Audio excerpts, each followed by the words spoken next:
member of this congregation, Reverend Jacqueline Luck. Today we have as our guest speaker, Reverend Jane Mauldin.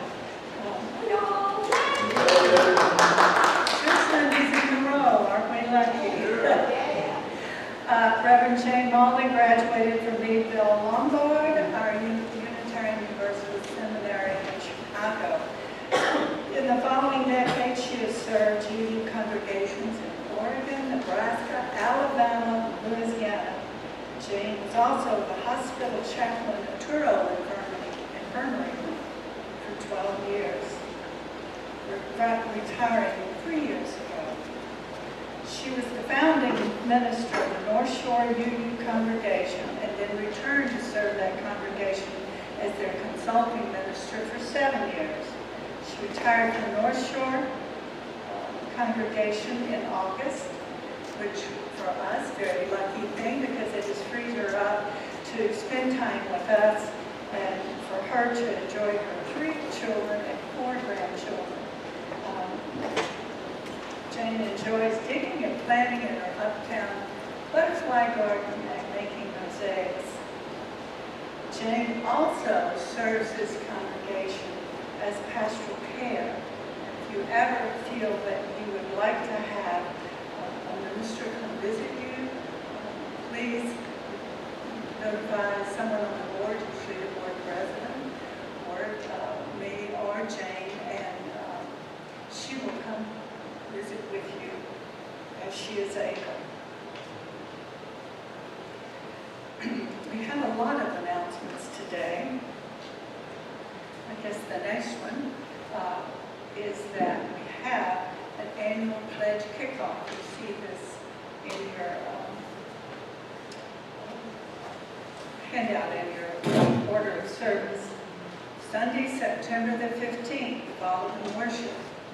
RSV to Sean, and his information's there. If you are listening online and you would like to attend, his email is Sean, S-H-A-W-N, Loht, @gmail.com. And he asks that you indicate any special dietary needs.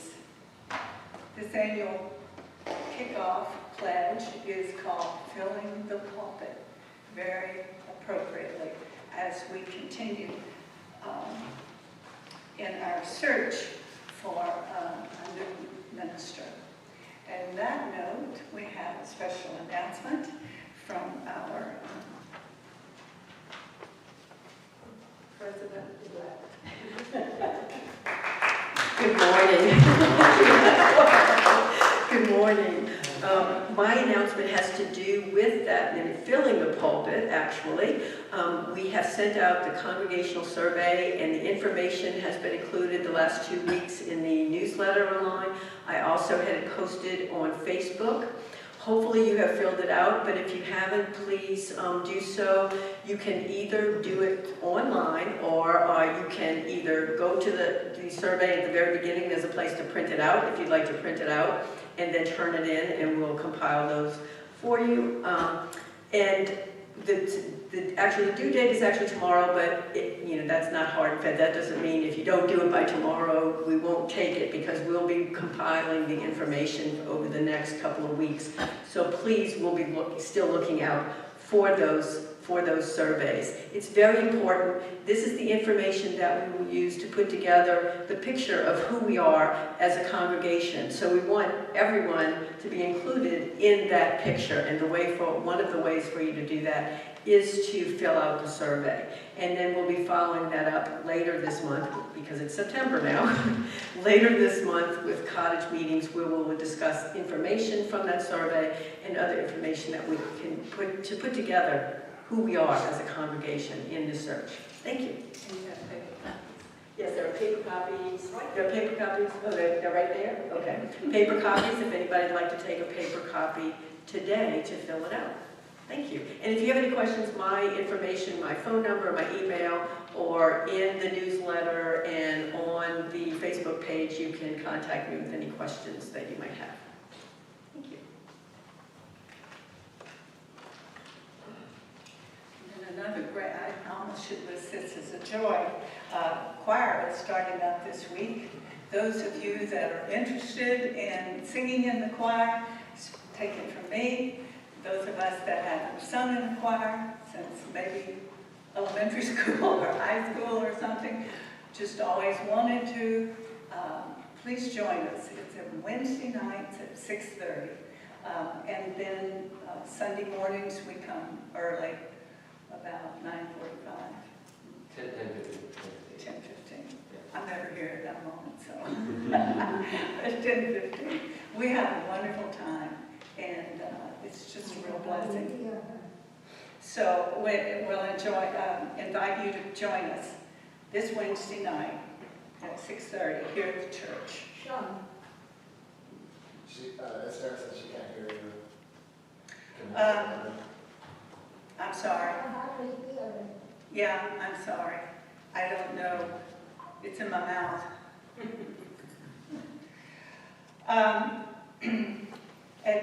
Let's see. Let's do the land acknowledgement, please. It's on the back of your order of service.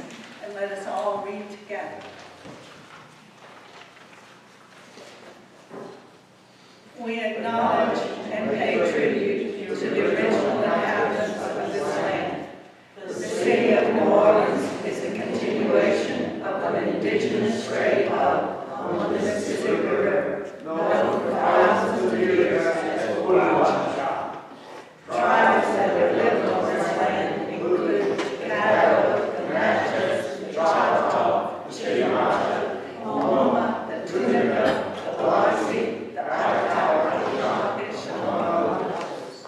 We recognize that as a result of broken treaties and involuntary removals, Native Americans were often forced from their lands. We remember and pay respect to the communities impacted by these actions. Native peoples have lived on this land since time immemorial, and the resilient voices of Native Americans remain an inseparable part. It's too loud. We acknowledge the indigenous nations that have lived and continue to thrive here. Thank you. Terrible time we're hearing aids. Okay. Let us, thank you though for attending to that. I hope you can hear better now, Esther. He's turned it up. We're going to do the chalice lighting as our tradition is. Reverend James is going to light the chalice for us. It is our custom to light a chalice invoking hope and eternal truth to our worship. Please join us in singing the words of our chalice lighting. We light this flame. The words are in your order of service.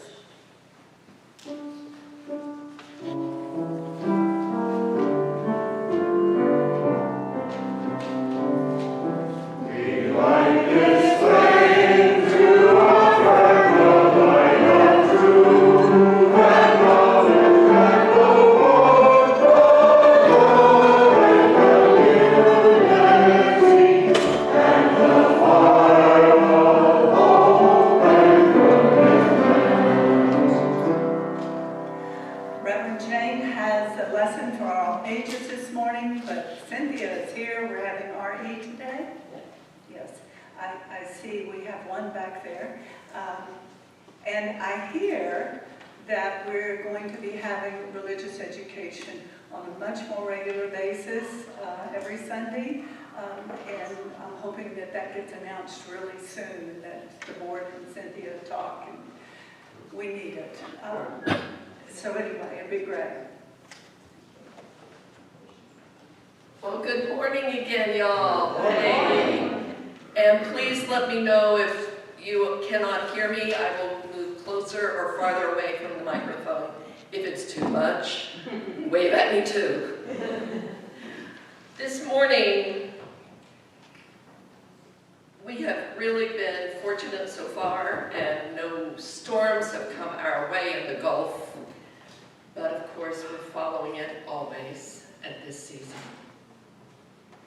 So my theme with you today is packing my hurricane box. And there are many levels and ways of thinking about that.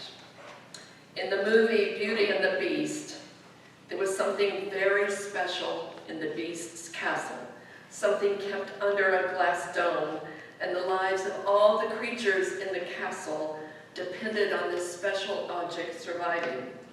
Do you remember what it was? A rose. A rose. It was a rose. And this rose was more than just a flower, wasn't it? It symbolized the need for love, for the beast and others to live. There's another special flower symbol for many on the Buddhist spiritual path. It is a lotus flower, the perfect, beautiful flower that grows from the muddy swamp water.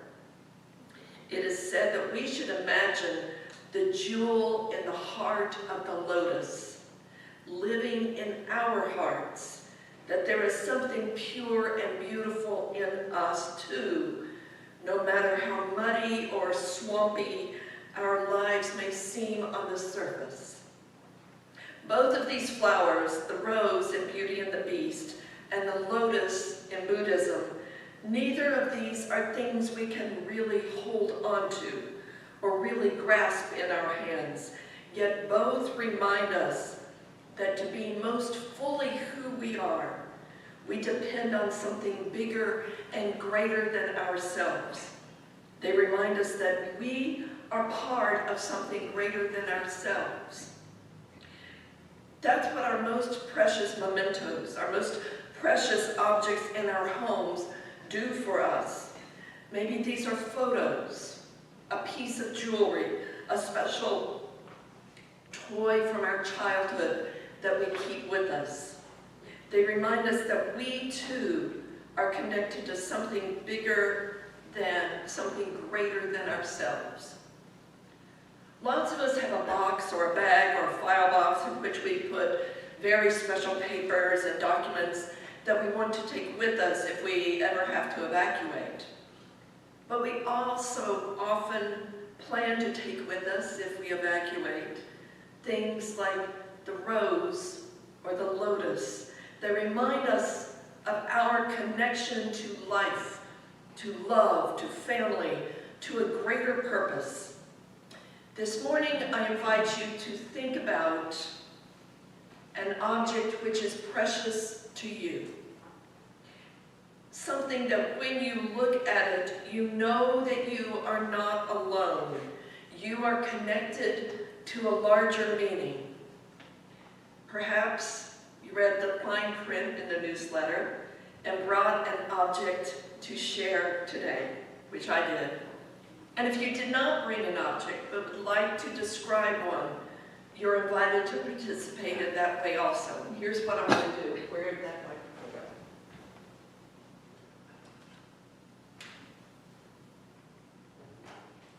I have, it's on, yes. I have a quartz crystal. It's not just any quartz crystal, it's one I've had for almost 60 years and bought on the side of the road, of a dusty Arkansas road, from a farm boy who was selling the crystals that he dug up on his father's farm. And I paid, I think, 50 cents for this back in 1966. And I carry it with me in all my moves to remind me of the beauty in nature. And it also roots me in my biological family, most of whom are no longer living, but of my childhood family and of a really good time in my childhood life. And that is not gone forever because it lives here. So I offer this crystal. Now, your turn.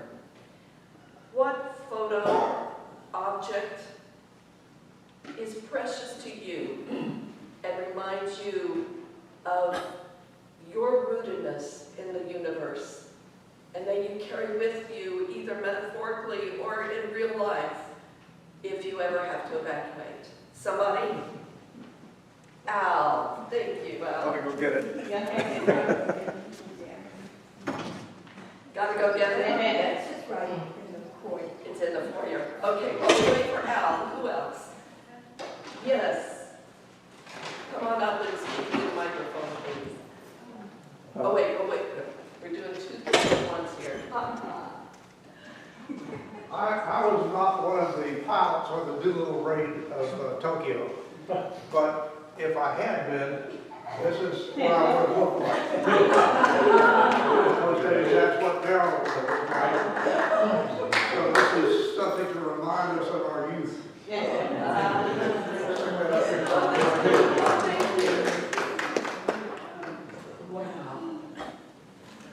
Jim.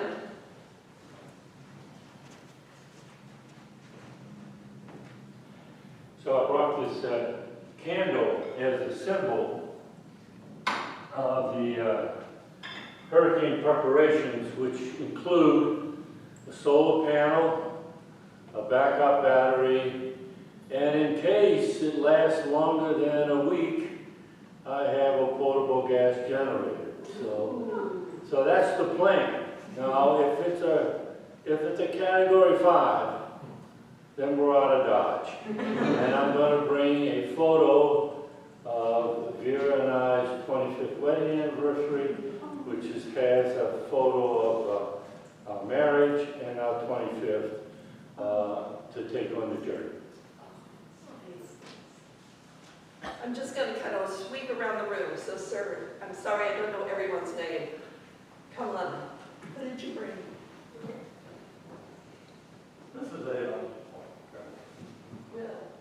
family photo that was taken back in either 79 or 80. A young lady I was dating at the time had some pictures taken at Tippery Studio. And she asked me if I had a family type photo. I said, actually, we don't. Had members with children. So anyway, this is the result of that. And I'm taking this family photo. Beautiful. Can we place it up here? Sure. Thank you. Jacqueline. So, this was a revelation because as I walked around, I realized almost everything can be gotten again. You know, things are not as precious as they used to be because of digital things. Jacqueline, you have to put the mic up to your mouth. I do have my mother's pearls that my father gave her when they got married, and that's very precious to me. And my great aunt's cameo that she gave me when I graduated from high school, and I have a wedding ring from my great grandmother, so that lineage is very special to me. Thank you. Who else? Yes, young woman.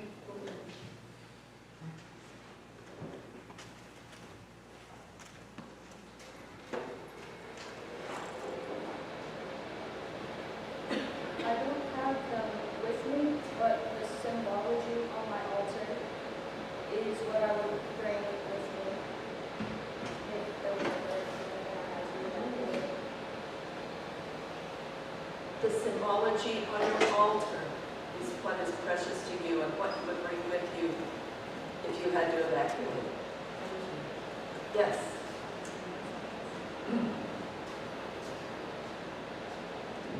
Hola, hola. Testing. This is it. I'm a community activist.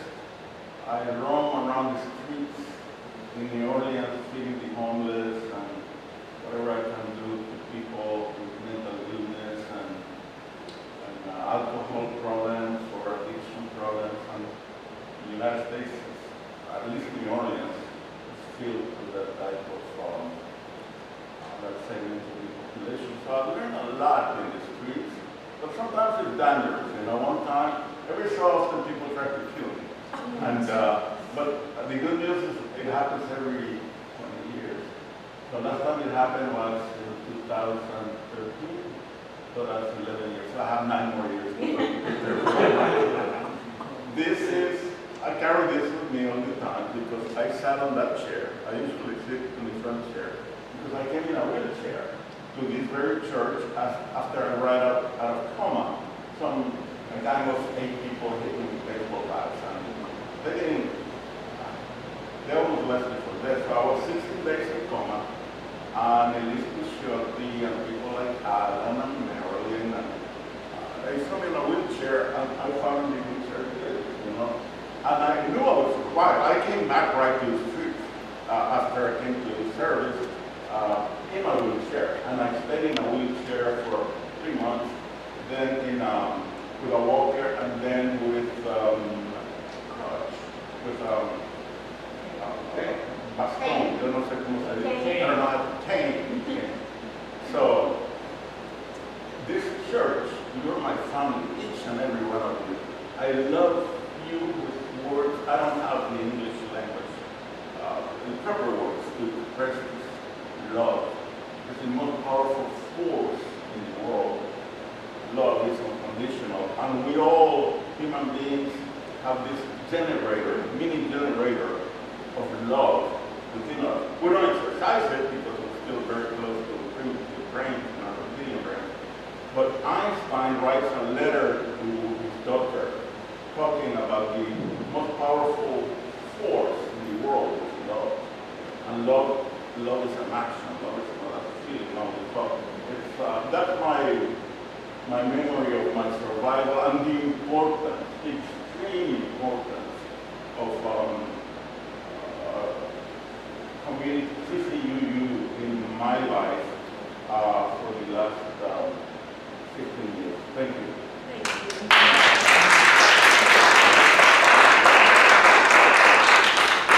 Is this on? No, is it on? It's not doing. I don't think it's on. Okay. The first thing I thought was the only picture of my mom with Annabelle, because she died when she was 3 months old. But, that's on the cloud, like I can get that. But there's a bear that my mom had a collection of teddy bears, and he gave them to Annabelle. And there's one that y'all might have even seen. She had this teddy bear that was this big red teddy bear that when she was like 2, she would carry around everywhere. So some of y'all might have seen it because it was bigger than her, it was big and red and bright.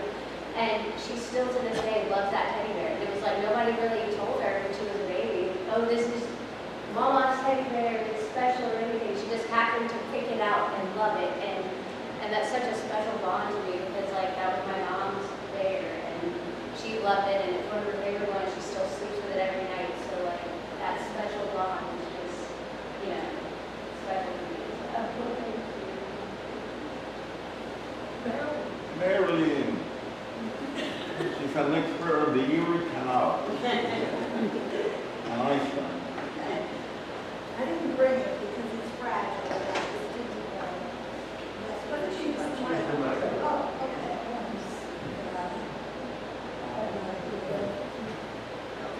What I have is very fragile, so I didn't bring it with me. But I happen to have ended up being the keeper of a little handmade diary that's over 200 years old that was brought to the United States from one of my ancestors from Ireland. And it's just the sweetest little thing because it has in it her son, Sam. Sam was born on such and such a day, cut his first tooth on such and such a day, walked on this day, And it's just so sweet and special. And it's hard to believe that it's lasted in our family for 200 years.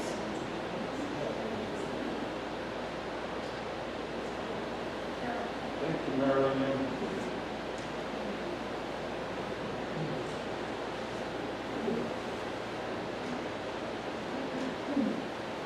I, like Reverend Luck, have so many precious things that it was hard to choose one thing.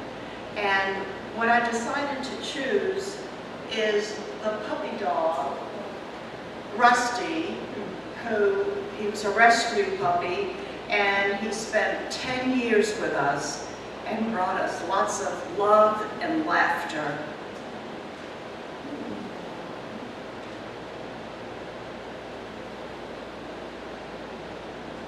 And my first dog, because I'm a cat lover.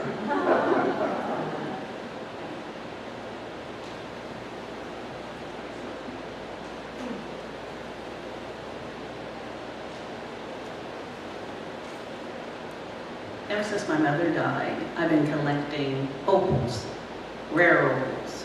So my latest purchase is a green opal from Africa. And the opal is a symbol, you know, because it was a birthstone. So I carry my mother with me all the time. So.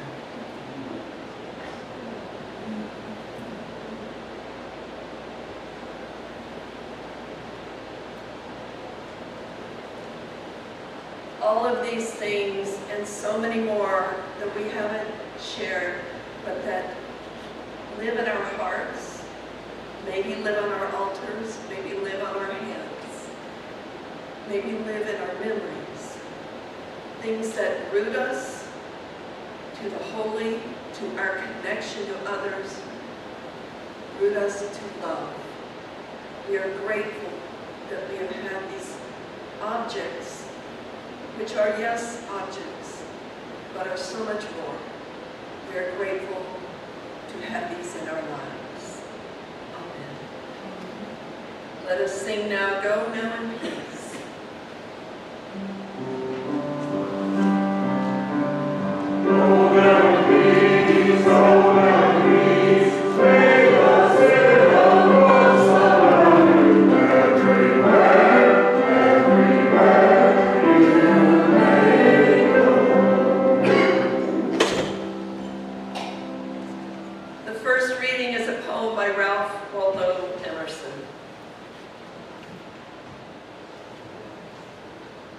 The rhodora, which is a flower. I didn't know that. They don't grow in my garden, but that's what it is, the rhodora. In May, when sea winds pierced our solitudes, I found the fresh rhodora in the woods, spreading its leafless blooms in a damp nook to please the desert and the sluggish brook. The purple petals fallen in the pool made the black water with their beauty gay. Here might the redbird come, his plumes to cool, and court the flower that cheapens his array. Rhodora, if the sages ask thee why this charm is wasted on the earth and sky, tell them, dear, that if eyes were made for seeing, then beauty is its own excuse for being. Why thou wert there, oh, rival of the rose, I never thought to ask, I never knew. But in my simple ignorance suppose, the self-same power that brought me there, brought you. Thus ends the first reading.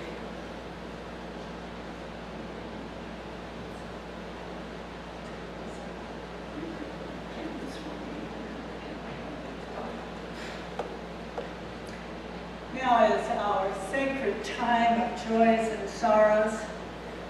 If you are online, you may write your joys and sorrows in the comment section to be read aloud. In person, you may write them on the cards that are being passed out by our greeters.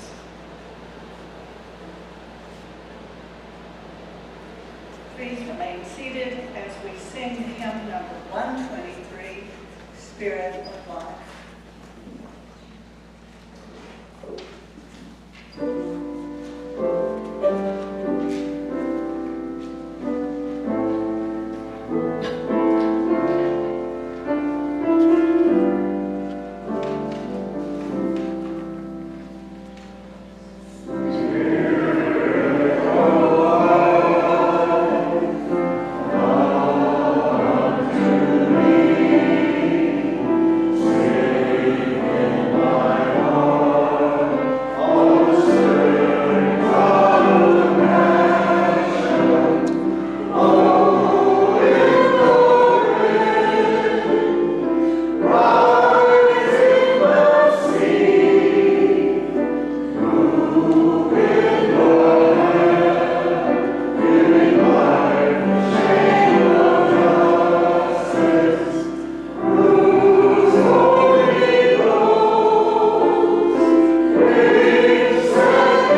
dog, Lady Godiva, what a name, is in the hospital.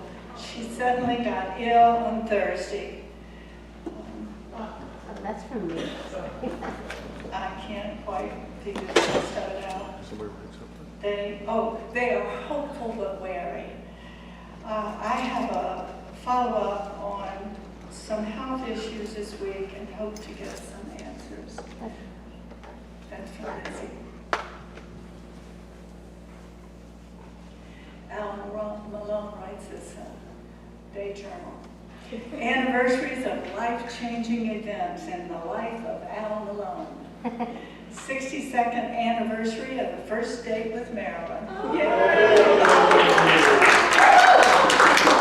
58th anniversary of the graduation from Tulane. 58th anniversary of first parachute jump. 19th anniversary of Hurricane Katrina. Joys and sorrows, good news and bad news. Al Malone.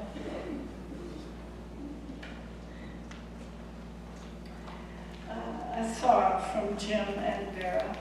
A sorrow that my brother John's wife, Donna, died last Thursday after 57 years of loving marriage. So tragic. A joy that after weeks of drought, we've had refreshing rain. Hallelujah. From Sally. A joy my sister Pam has come to visit for my birthday. This week. I have one more. Oh, you have one more. I have one more. I had the great pleasure of visiting with Liz Trotter this week in her home. Liz misses you all terribly. Liz is a long-time member who served on the board, served in almost every capacity possible. She loves so many of you, and health issues continue to prevent her ability to get here on Sunday mornings. She told me she'd be watching today, so I want all of y'all to join me in saying, "Hey, Liz! Hey, Liz! We miss you! We miss you!" Hola! Hola. Hola, Liz. And this is for Liz. May her health improve, hopefully with new doctor and a possible new procedure. Maybe try another one. And Jada wrote that she's been dealing with depression. We miss Jada very much and hope that you can join us for choir soon.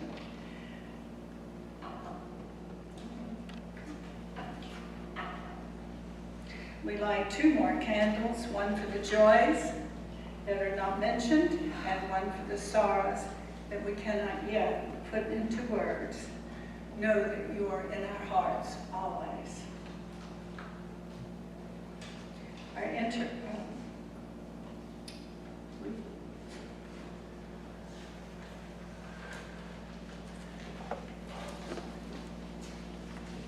The second reading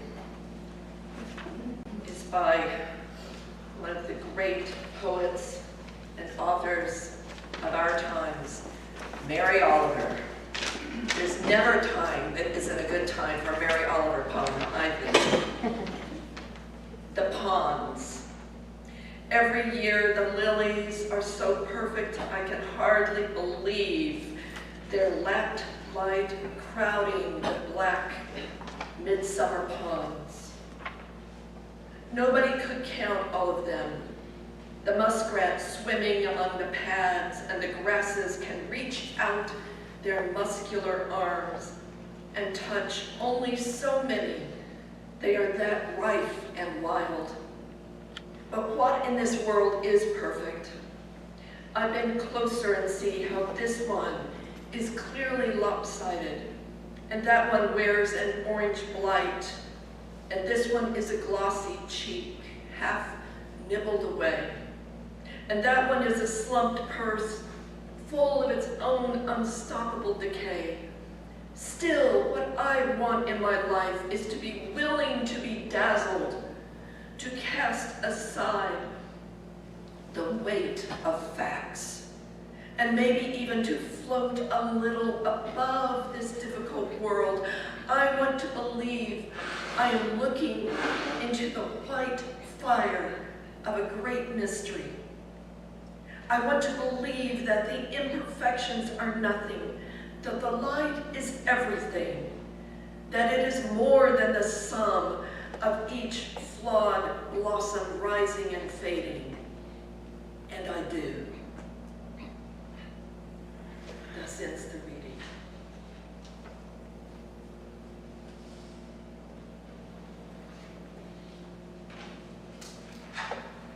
Sacred things can be very simple things. Although icons and statues abound in our world, the things that are sacred for me are generally not fancy or well known. They are instead simple things which we make sacred by how we feel about them. They may be shells or flowers, like Emerson's Rhodora. They may be beautiful works of art or even a simple flaming chalice. But what they have in common is this. They remind us that we are connected to something greater than ourselves. In this part of the world, we have the opportunity every year to look around us and ask ourselves, what are my sacred objects? Of all the stuff I surround myself with, what most deeply connects me to the deepest meanings of my life? What belongs in my hurricane box? Think of your living room, your kitchen, your bedroom, your garage. How do we curate the things we have gathered that speak to us of a transcendent meaning? How do we choose what to put into our real or metaphorical hurricane box? Yes, we will probably, hopefully, put in that box our will, our insurance papers, our medical papers, and those are important. Those say, my home matters, my life matters. Yet probably there's also room in that box for some small objects, maybe not full-size pictures, those have to go on top of the box in the back trunk, but objects, photos, pieces of paper that remind us that we are connected to family, to the universe, to deeper meanings that are bigger than ourselves. Here in the Gulf South, we are in the midst of the season in which we annually engage in this spiritual practice as we deal with whatever this hurricane season does with us. So I invite you to reflect with me about what you have chosen in the past and what you might choose this year to put into your actual or metaphorical hurricane box. As we reflect, let's also remember those many, many people around the globe who have no time or opportunity to pack their sacred objects as they run for their lives. The thousands of people of California and Canada who ran from the fires just a few weeks ago, or people of Florida whose homes were flooded by the downpours from recent Hurricane Debbie, and so many refugees, the Rohingya people of Myanmar, the families of Ukraine, of Israel, of Palestine, the peoples fleeing war and famine around the globe. Surely it is a privilege and a wonderful gift to have the time to pack a hurricane box and be able to take it with us if we ever need to do so. But even for Louisianans, that isn't always so. I had a friend when I was working at Turo Infirmary, a nurse named Rhonda. Rhonda stayed with her husband and her teenage son in their home in the Gentilly neighborhood of New Orleans during Hurricane Katrina. And the morning after the storm, that would be that Monday morning, bright and early, Rhonda took a broom and went outside and started sweeping her front sidewalk of the leaves and branches that had fallen during the winds when the storm passed through the night before. And then Rhonda happened to look up the street and saw a wall of water coming down the street. She lived 2 blocks from the 17th Street Canal. Rhonda went screaming into the house. She and her son and husband ran upstairs, luckily a 2-bedroom, a 2-floor home, just ahead of the water that came pouring into their house. I know, let's make a long story short.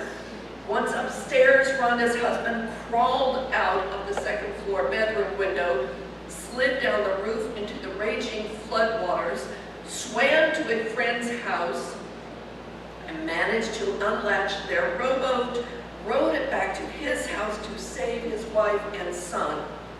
He yelled at Rhonda, who was terrified up there in the 2nd floor window, thought she was going to die, he yelled at her that she had to slide down the roof and he would catch her in the bouncing boat. Rhonda looked around her, into her bedroom, what to take with her. Did she take her purse with her IDs and all of her money? No. Did she take some photos of her family? No. She grabbed 2 things off her dresser. Her statue of St. Jude in one hand, and her Saint season tickets in the other hand. This is a true story. Rhonda told it to me herself 2 years later. Her St. Jude statue and her St. lot of good those tickets did her. But she had her St. Seasons tickets. Something that rooted her in her Catholic faith and something that rooted her with her New Orleans people, God and family. God bless Rhonda. In preparation for this sermon, I have spoken with several people in my life and asked them, what's in your hurricane box?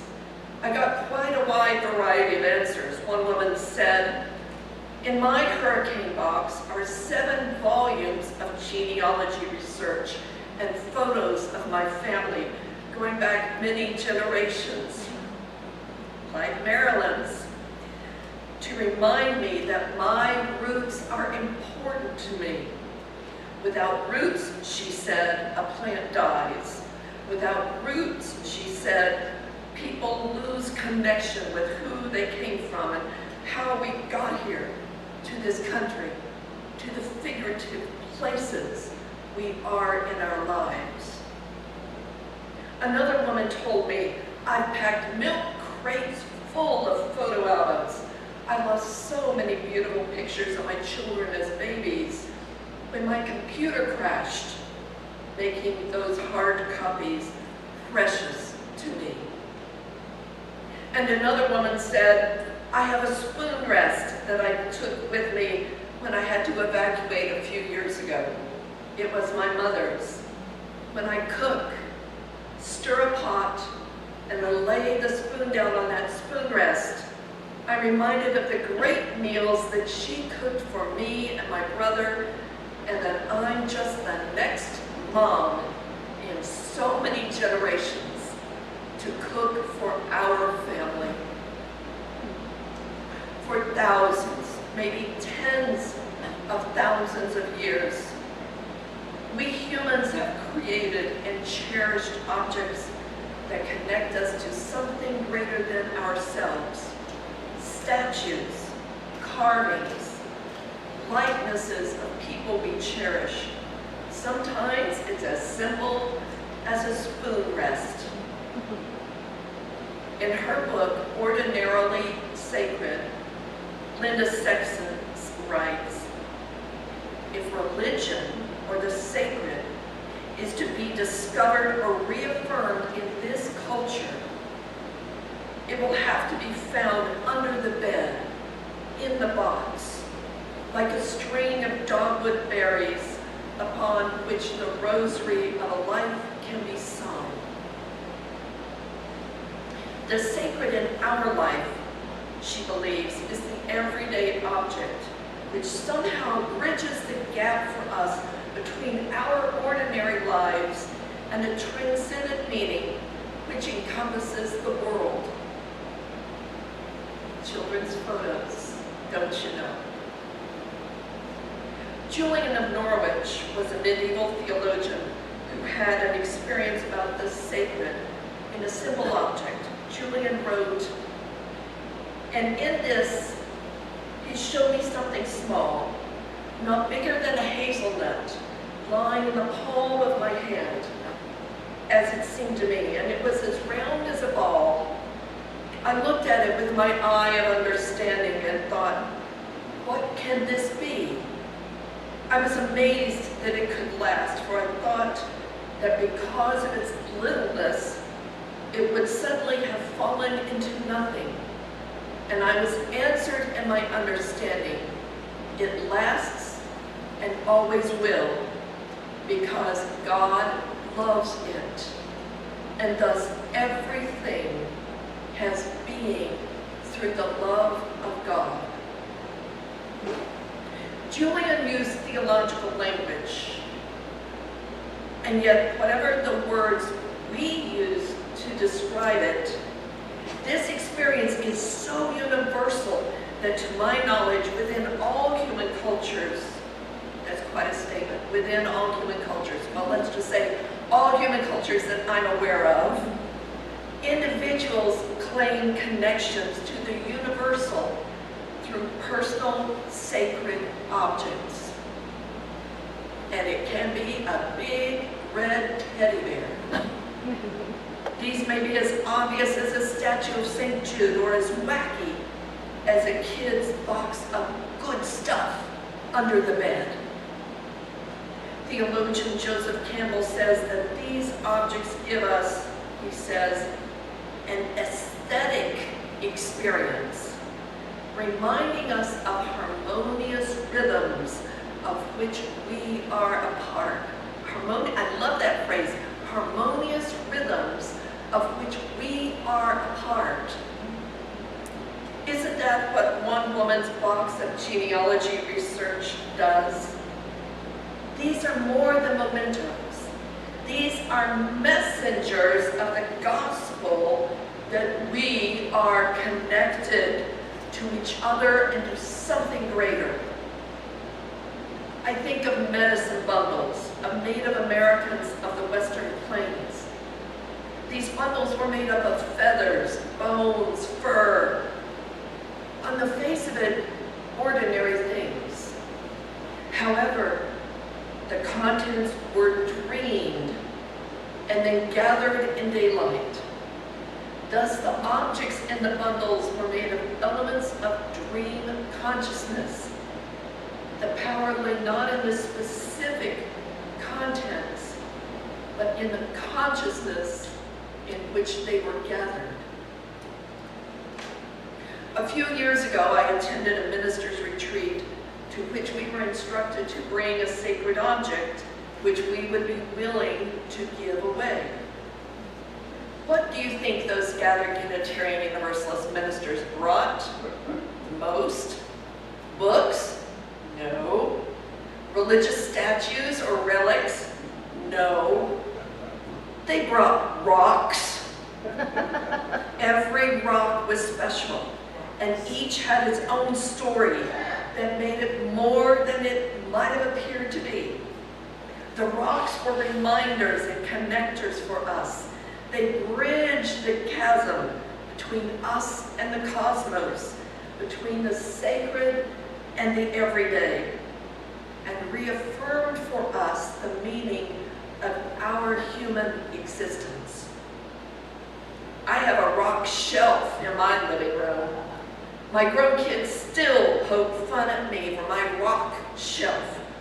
But those rocks, gathered from over 60 years of traveling and living in places of deep meaning for me, those rocks remind me they are solid, physical connections to places and memories and meanings beyond myself.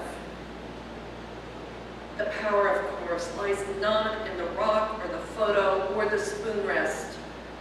The power lies in our consciousness of the thing. We hold these things close to us and keep them in our special boxes because they are reminders of our connection to something greater than ourselves. And in addition to my official hurricane box, I have a cardboard box full of sacred stuff. It includes ticket stubs from rock concerts that I went to in the 70s, like Led Zeppelin and the Grateful Dead. Yeah, I still have my ticket stubs. A cardboard box that has accompanied me from childhood home to dormitory to apartment to house. My cardboard box reminds me of the story of the littlest angel who wanted to give baby Jesus a present. You know this story. All of the big, beautiful angels brought the new babe gold and spices and brilliant things. The littlest angel didn't have any of those great things to give. The only thing that he had was a box that he had left under his bed back on earth. St. Peter went and back and got the box for him. It contained all the precious and wonderful things he had collected during his short life. Pretty rocks, a dead beetle, some bits of string, a shell. He approached the holy babe with his box, and all the other angels laughed and laughed when they saw what he had brought. But the baby Jesus, who had only glanced at the elaborate gifts, looked into the box and smiled and smiled. We of the Word, we of the book, we of literature and education and logic, right? Right. We may sometimes forget the power of our objects. Not only our collected rocks and shells, our photos and genealogy, but also our art, our music. All of these things remind us of unnameable forces and powers. And in our times of suffering, our times of desperate loneliness, our times of illness and pain, a rock, a photograph, a certain piece of music may speak to us of life and hope far more powerfully than any words can. Joseph Campbell says, mythological imagery, yes. The image helps you to identify with the symbolized force. Yeah, the force be with you. That's Joseph Campbell. There's a powerful Buddhist teaching about this. Attachment to material things will never make you truly happy. In other words, the power, the meaning, the richness is not in the photos, the objects, the contents of our box. The meaning is what these objects communicate to us. Reassurance. You are not alone. You belong. So what's in your real or metaphorical hurricane box? To what are you deeply connected? Because you are connected, you know. You are here because through the generations, people have loved and fed each other and struggled for justice and truth and survived the hard times. We are connected to them and to the children of the future with bonds of memory and love and hope. We are connected through Joseph Campbell's harmonious rhythms of which we are a part. May the contents of your box remind you that you are connected, you are loved, you belong.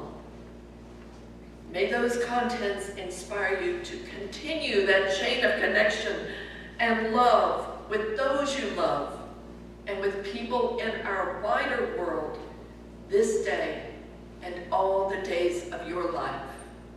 Amen. Ashe. Blessed be. Amen.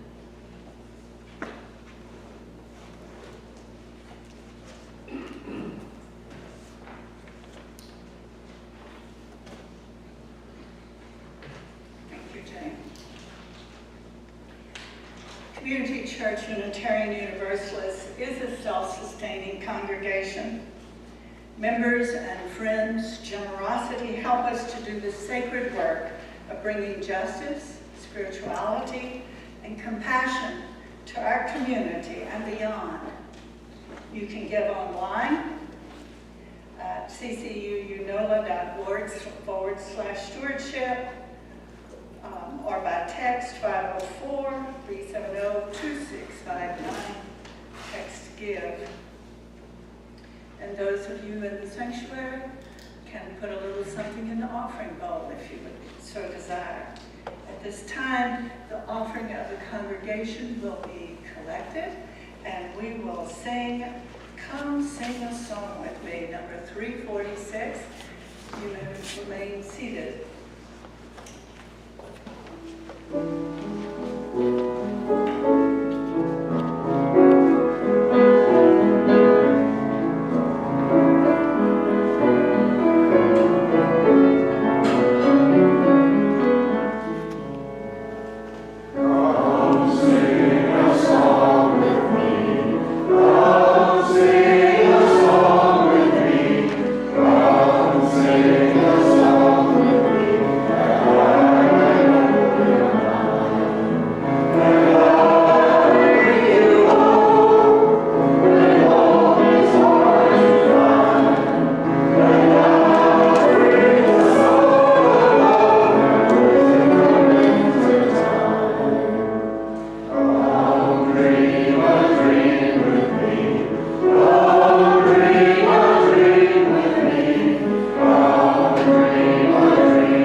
And now, may the light around us guide our footsteps and hold us fast to the best and most righteous we seek.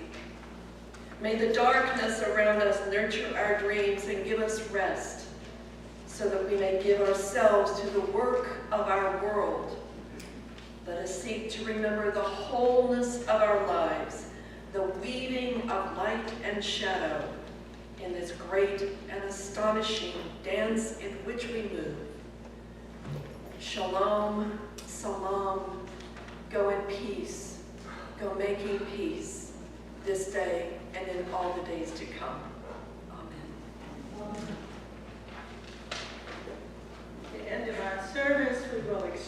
the chalice.